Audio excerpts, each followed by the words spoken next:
दोस्तों स्टडी 91 के YouTube channel में आप सभी का बहुत बहुत स्वागत है। और दोस्तों आज हम कवर करने जा रहे हैं हिंदी में संधि के प्रैक्टिस सेट को। देखिए संधि में मैंने आपको पढ़ाया, स्वर संधि के बारे में विस्तार से पढ़ा गया कि कैसे उसकी आपको पहचान करनी है, फिर व्यंजन संधि के बारे में पढ़ा गया और फिर जाकर के विसर्ग संधि के बारे में हम लोगों ने पढ़ा।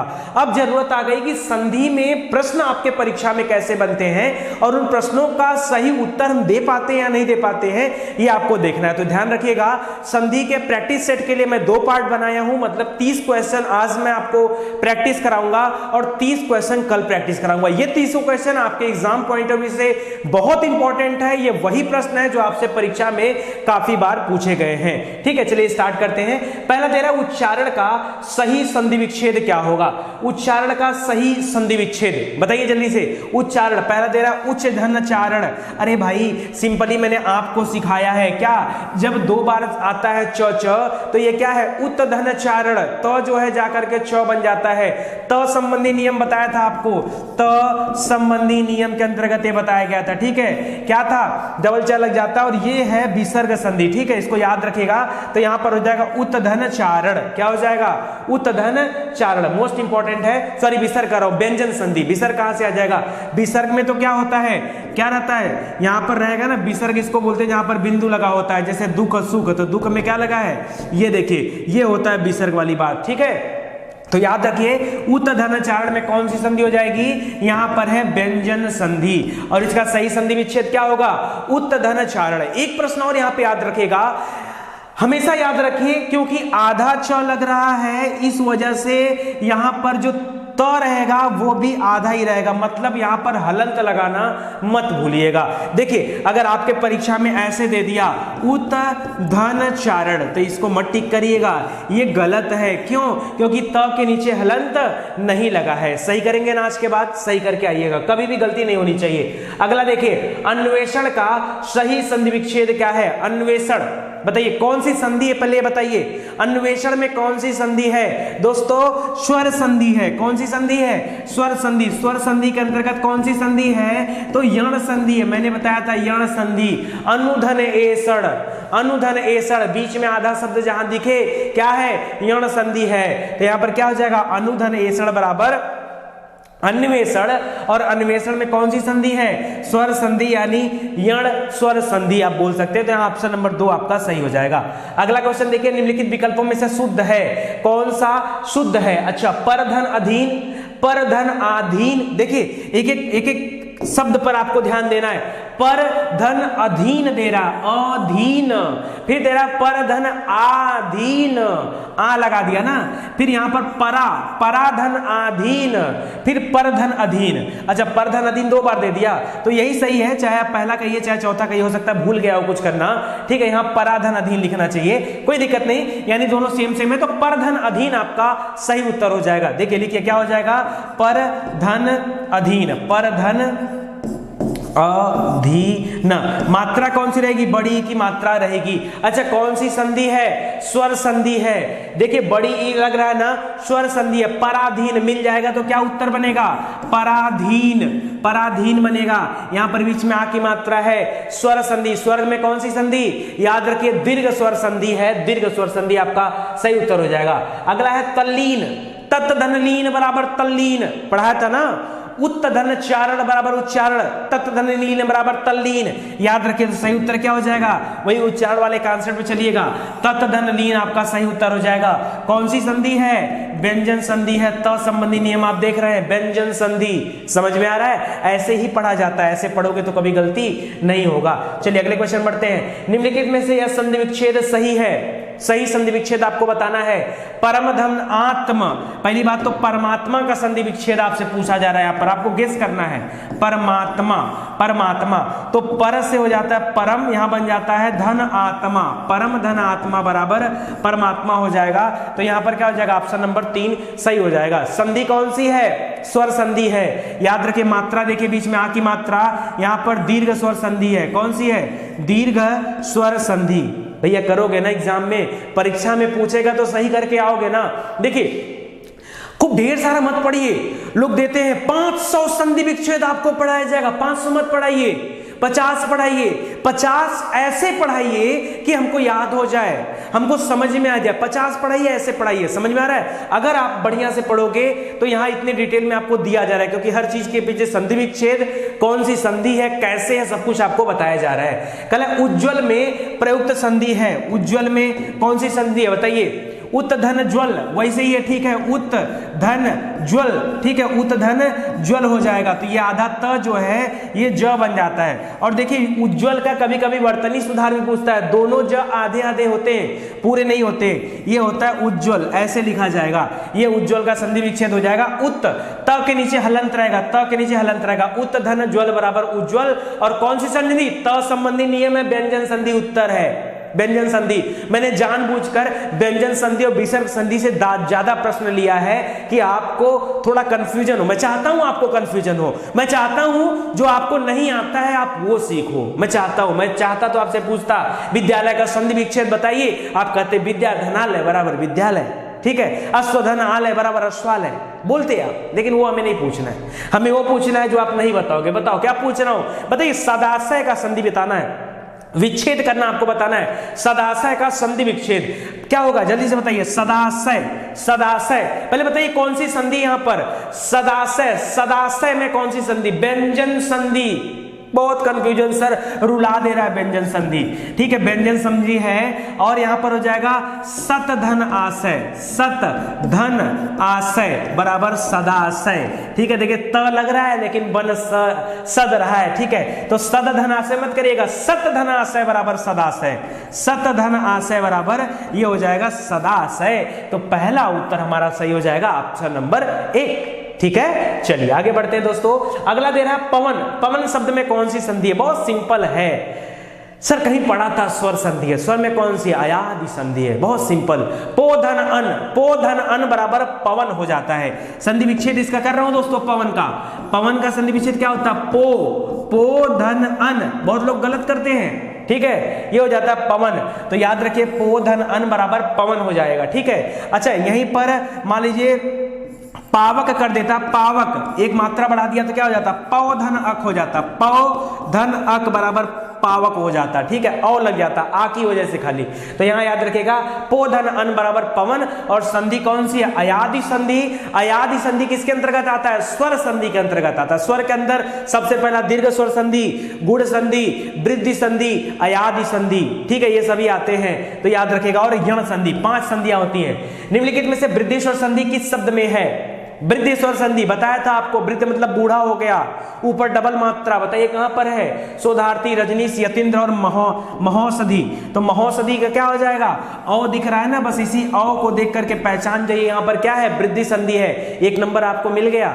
अच्छा सोधार्थी में कौन सी संधि होगी? सोधार्थी बताइए, सोधार्थी बताइए जल्दी से। यहां पर गुण संधि चेक करके बताइएगा। रजनीश बड़ी की मात्रा, यतीन्द्र बड़ी की मात्रा, यहां पर क्या हो जाएगा? दीर्घ स्वर संधि, ठीक है, याद रखिएगा, बहुत इंपॉर्टेंट है। चलिए आगे देखिए। अतएव, अतएव में कौन सी संधि है ये भी बताइए, और संधि विच्छेद भी बताइए, बताइए जल्दी से। अतएव, अतएव, अतएव का क्या होगा? अतः धन एव, क्या हो जाएगा? अतः धन एव बराबर हो जाता अतएव। कौन सी संधि हो जाएगी बताइए जल्दी से? विसर्ग संधि है दोस्तों, यहां पर क्या है? विसर्ग संधि। अरे विसर्ग दिख नहीं रहा आपको, ठीक है, तो संधि क्या हो जाएगी? विसर्ग संधि हो जाएगी।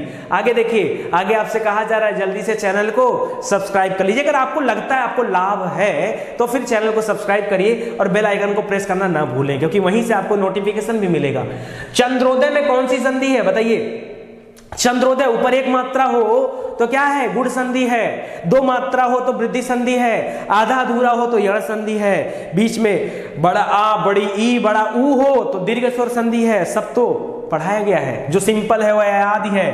तो यहां पर क्या हो जाएगा? गुण संधि हो जाएगा, गुण स्वर संधि है। चंद्रोदय में चंद्रधन उदय, चंद्रधन उदय, ठीक है। आगे देखिए आगे दे रहा है निम्नलिखित में से एक कथन गलत है, तो निकालिए गलत वाला छांट करके बाहर आप जल्दी से, ठीक है, बताइए जल्दी से, फटाफट चिट्ठी बन जाइए और देखिए कौन सा इसमें गलत है, ठीक है, गलत करा। दो स्वरों के मेल से उत्पन्न विकार को स्वर संधि कहते हैं, बिल्कुल सही है। स्वर संधि की खासियत होती है स्वरों का मेल होता है, ठीक है, इसीलिए तो उसको स्वर संधि नाम दिया गया, सही है। दो वर्णों, वर्ण माने क्या होता है, अक्षर, दो अक्षरों के मेल से होने वाले विकार को स्वर संधि कहा जाता है, सही है, ठीक है। विसर्ग के साथ विसर्ग के मेल से उत्पन्न विकार को, ना ना ना, विसर्ग के साथ विसर्ग मेल नहीं खाता है, विसर्ग के साथ कोई भी स्वर या कोई भी व्यंजन आ सकता है।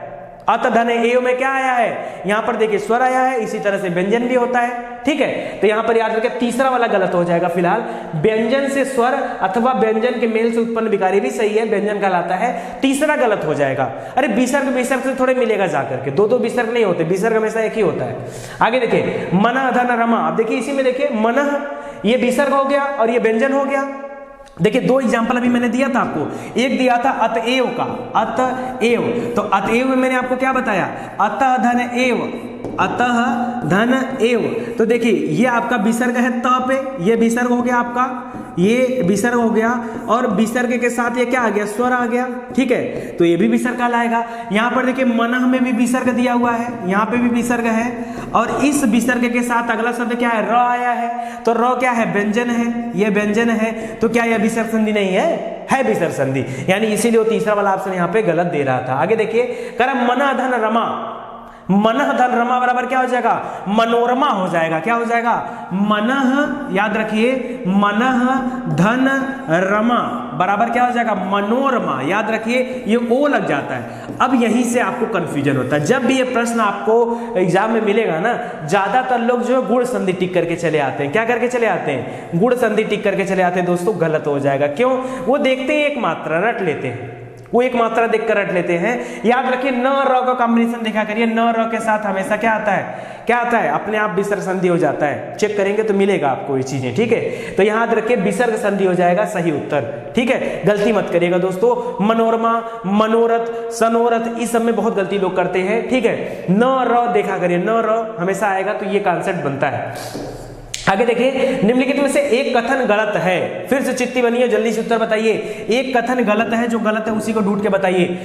देखिए पहला दे रहा है संधि में दो पक्षों का मेल होता है, मेल नहीं, संधि हमेशा अलगाव करती है, विच्छेद करती है। मेल कौन करता है, मेल करने का काम समास का है। समास विग्रह जो होता है वो बड़े शब्दों को, राजा का पुत्र, राजपुत्र, राजा का योग, ठीक है, राजयोग, तो याद रखिएगा ये है। तो यहां पर पहला ही गलत हो जाएगा। संधि तोड़ने को विच्छेद कहते हैं, सही है। समास तोड़ने को विग्रह कहते हैं, सही है। समास में पदों के प्रत्यय समाप्त कर दिया जाते हैं, ये भी सही है, ठीक है। तो पहला वाला ऑप्शन ही गलत होगा, ये सही उत्तर हो जाएगा।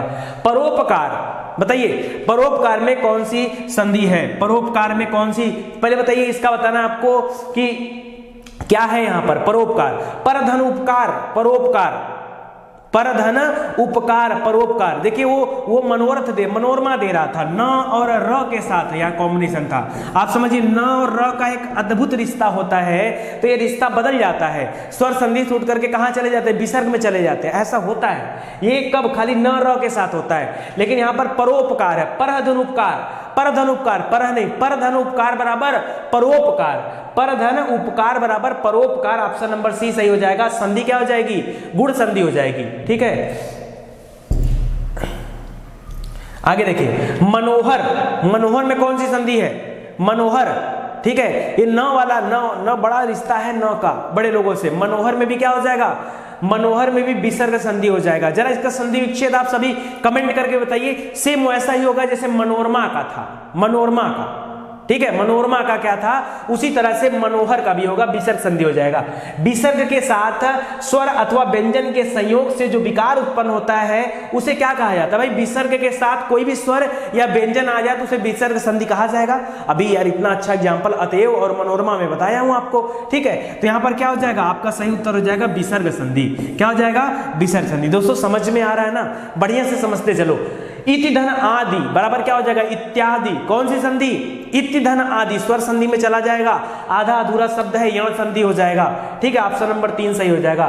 कपि धन ईश, देखिए बड़ी ई है यहां पर, ये छोटी ई को कन्वर्ट कर देगा, और जहां कहीं बड़ी ई बड़ा ऊ दिख जाए, आ दिख जाए, वहां पर दीर्घ स्वर संधि, तो कपीस हो जाएगा, कपीस। प पे बड़ी ई की मात्रा, कपीस, ठीक है, इसको याद रखेगा। निम्नलिखित में से कौन सी विसर्ग संधि है, बताइए कौन सी विसर्ग संधि? दिग्गज, ये तो व्यंजन संधि है। महिष, ये तो स्वर संधि है।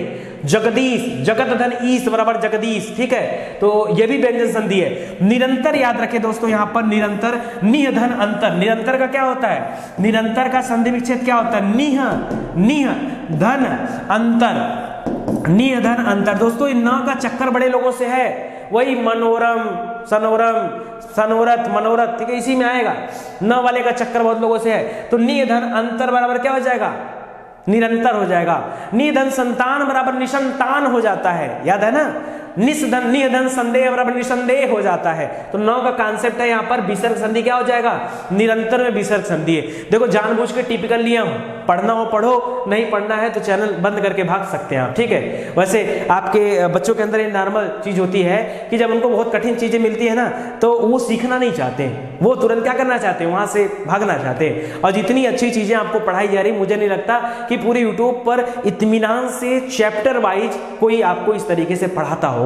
एक बार भी अगर हिंदी के पूरे लेक्चर आपने देख लिया तो जानिए कि हिंदी में कुछ बचेगा नहीं, आप हमेशा हिंदी में अच्छे नंबर पाओगे। हिंदी नहीं, यहाँ पर सभी विषय पढ़ाए जाते हैं। आप आइए ना, आप मॉडर्न हिस्ट्री लीजिए, पूरी मॉडर्न हिस्ट्री पढ़ा के समाप्त कर दी गई है। वर्ड हिस्ट्री की क्लास अभी इस समय रुकी हुई है, लेकिन ये भी इसके प्लेलिस्ट में जाएंगे तो आपको चीजें मिल जाएंगी पढ़ने के लिए। अच्छा, आपको कोई सब्जेक्ट नहीं मिलता ना, आप सीधे गूगल पे टाइप करिए, यूट्यूब पे टाइप करिए आकर के क्या मॉडर्न हिस्ट्री स्टडी 91, सीधे मॉडर्न हिस्ट्री के पूरी प्लेलिस्ट आपके सामने, सीधे लिखे वर्ल्ड ज्योग्राफी स्टडी 91, ठीक है, बाल विकास स्टडी 91, मैथमेटिक्स स्टडी 91, समझ रहे हैं, करंट अफेयर स्टडी 91, सब आपको मिलेगा, सब मिलेगा आपको। या आप गूगल भी कर सकते हो, सिंपली गूगल करिए मिडावल हिस्ट्री, मध्यकालीन भारत का इतिहास स्टडी 91, सीधे आपको प्लेलिस्ट पढ़ने के लिए बहुत सारा मटेरियल मिल जाएगा। तो याद रखिए modern history, world history, medieval, ancient Indian polity, Hindi, economics, world geography, ये सभी के लेक्चर बनके तैयार है। पढ़िए ना भाई, कितना पढ़ेंगे? पूरी बायोलॉजी आपको पढ़ा दी गई, NCERT, geography, environment, current affair, practice set of physics, और इस तरह से बहुत सारे प्लेलिस्ट हैं जो आपको हमारे वीडियो में मिल जाएंगे। तो आप स्टडी 91 के प्लेलिस्ट में आइए, बहुत सारे फोल्डर बने होंगे अंतिम में, ठीक है, वहां पर जाइए और पढ़ाई करिए। आगे देखिए मनोहर का संधि विच्छेद क्या है? अभी पूछा था आपसे ना, फिर से आ गया। मनोहर, मना धन हर, मना धन हर क्या हो जाएगा? मनोहर। मनोरथ का क्या हो जाएगा? मना धन रथ। देखिए मनोरथ का भी बहुत ज्यादा आपसे एग्जाम में पूछता है। मनोरथ बताया ना, न के साथ कुल कहानी है मनोरथ, तो मनः, मनः धन रथ, मनोरथ। इसी तरह से मनोहर का मनः धन हर, हर मनोहर, ठीक है। तो याद रखिए यहां पर सही हो जाएगा क्या? ये वाला हो जाएगा। संधि कौन सी है? अरे अब इसको देख करके तो बताना नहीं है, विसर्ग संधि है, ठीक है, इसको याद रखिएगा। आगे देखिए सद्भाव, पहली बात तो गलत लिखा है, वर्तनी सुधार करिए फटाक से। सद्भाव ऐसे नहीं लिखा जाता है, ऐसे लिखा जाता है, द के नीचे हलंत होता है, सद्भाव। या कभी अगर आपको सद्भावना लिखना हो तो वहां भी ऐसे लिखेंगे, सद्भावना, ठीक है, सद्भावना। या कभी सदगुण लिखना हो, सदगुण, तो ये लिखा करिए, ऐसे लिखते हैं, ठीक है, सदगुण। तो ये सद में हमेशा द के नीचे हलंत लगा रहेगा। वर्तनी सुधार चैप्टर है, सही करना होता है आपको, यहां सही कर लीजिए, सद्भावना। चलिए एक अलग से हलंत लगा देते हैं। अब बताइए सद्भावना का संधि विच्छेद है तो द की जगह त लग जाएगा, सतभावना, सतभावना। तो अब ये भी गलत लिखा है, इसके नीचे भी हलंत लगाइए आप, सतभावना। सतधन भावना बराबर सद्भावना, त का द हो जाता है, पहला वर्ड तीसरे में चेंज हो जाता है, ठीक है। तो इसको याद रखिएगा, कौन सी संधि है? व्यंजन संधि। कौन सी? व्यंजन संधि। आगे देखिए इत्यादि, इति धन आदि, इति धन आदि बराबर इत्यादि, यण स्वर संधि, आधा अधूरा यण स्वर संधि। महाधन उदय, महाधन उदय, अ और उ मिलेंगे तो ओ बन जाएगा, महोदय, गुण स्वर संधि, ठीक है, इसको याद रखिएगा। पुनर्जन्म, पुनर्जन्म का क्या होगा दोस्तों बताइए? ये विसर्ग संधि है, यहां पर पुनर्जन्म में कौन सी संधि है? विसर्ग संधि है। कौन सी है? विसर्ग। क्या हो जाएगा? न के साथ देखिए, न का चक्कर बहुत लोगों से है, बहुत न देखा गया। अब आपको याद होगा, परीक्षा में आप परेशान नहीं होंगे, कर ले जाएंगे। ये मेरी बात याद आएगा, 9 के साथ चक्कर वाला, देखिएगा परीक्षा जब देंगे, जब ये प्रश्न आएगा 9 के साथ चक्कर चलाएंगे, एक उत्तर लेकर आएंगे। तो यहाँ देखिए पुनः धन जन्म हो जाएगा, पुनः धन जन्म, तो ये जो है ये उड़ने वाले र में चला जाएगा, तो ये हो जाएगा पुनर्जन्म। और पुनर्जन्म में जब पुनर् लगाते हैं ना, ये उड़ने वाला र जो है ज के ऊपर लगेगा, ऐसा नहीं कि न के ऊपर लगा दिएगा ना, पुनर्जन्म ऐसे लिखा जाएगा, तो ये सही हो जाएगा। तो ये 26वां क्वेश्चन आपका हो गया। अगला देखिए हरिश्चंद्र, हरिश्चंद्र में संधि बताइए दोस्तों जल्दी से, कौन सी है हरिश्चंद्र में संधि बताइए? विसर्ग संधि, हरिश्चंद्र में विसर्ग संधि है। चलिए एक बार कमेंट करके बताइएगा कैसे। तेजोमय, तेजोमय, तेजा धनमय, ये भी देखिए है, याद रखिए ये भी अच्छा है क्वेश्चन। यहाँ पर देखिए न नहीं दिया, लेकिन उसके बाद भी विसर्ग संधि है यहाँ पर, तेजा धनमय, तेजा धनमय। अब काहे न बच्चे गलत करें बताइए, क्यों बच्चे न गलत करें? जब इतना ज्यादा अपवाद, इतना ज्यादा कंफ्यूजन रहेगा तो बच्चे गलत क्यों ना करें? करेंगे ही करेंगे, ठीक है। तो तेजोमय याद रखिएगा, तेजा धनमय हो जाएगा तेजोमय, और विसर्ग स्वर संधि, सॉरी विसर्ग संधि, विसर्ग स्वर संधि नहीं, विसर्ग संधि। इत्यादि बड़ा बार आ गया भाई, इत्यादि बड़ा प्रेम हो गया यह संधि से। यहाँ चलो हटाओ इसको। जगदीश, जगदीश में क्या हो जाएगा? जगत धन ईश, जगत धन ईश, तो त जो है द में बदल जाएगा, व्यंजन संधि हो जाएगा। ऑप्शन नंबर 3 यहां पर सही हो जाएगा जगदीश के लिए, ठीक है। तो उम्मीद करता हूं आपको अच्छा लगा होगा। इसी तरह से संधि का एक चैप्टर और लेके आऊंगा ताकि आप और अच्छे से प्रैक्टिस कर पाओ और समझ पाओ कि किस तरह से एग्जाम में प्रश्न बनते हैं। एक बार अगर आपने यह प्रैक्टिस सेट सॉल्व कर लिया तो मुझे नहीं लगता आपको कोई कंफ्यूजन होगा, ठीक है। चलिए आगे बढ़ते हैं। इसी तरह से वीडियो समाप्त होता है। आप सभी का बहुत बहुत धन्यवाद। मिलते हैं अगली क्लास में, तब तक के लिए जय हिंद, जय भारत।